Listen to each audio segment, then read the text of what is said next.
हर time sprite पिल्यानंतर माझी expression अशी का होते मला नाही समजत. व्हिडिओ सुरू आहे हे सासूबाईंना माहिती नव्हतं, मग त्यांनी आणून मला स्प्राईट दिलं. मग ठीक आहे म्हटलं, चला स्प्राईट पिऊन आपलं काम चालू करूया, त्यात काय एवढं. हा व्लॉग आहे अनबॉक्सिंगचा व्लॉग.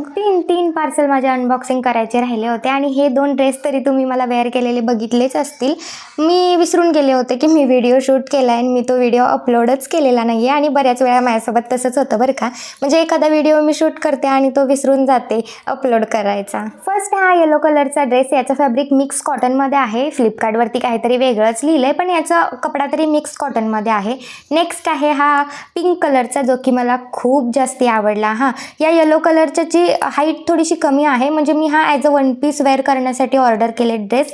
याची हाईट तरी ठीकठाक आहे आणि याचं फॅब्रिक पण मिक्स कॉटनमध्येच आहे. फ्लोरल डिझाईन आहे प्रिंटची, त्यामुळे खूप छान वाटतो. नेक्स्ट आहे हे माझे मेकअपचे प्रोडक्ट. मोस्ट ऑफ सगळे प्रोडक्ट्स मी ऑनलाईनच ऑर्डर करत असते आणि हे पण मग ऑनलाईनच केलेत. आत्ता रिसेंटली माझा फेवरेट बनलेला ब्रँड आहे हा, ते म्हणजे फेसेस कॅनेडाचं लिपस्टिक आणि स्ट्रोक क्रीम, जे की मी वरती ॲफिलिएटमध्ये सगळं टॅग करेनच, शेड वगैरे तुम्हाला तिथे समजून जाईल. चला भेटूया पुढच्या व्लॉगमध्ये, तोपर्यंत बाय बाय.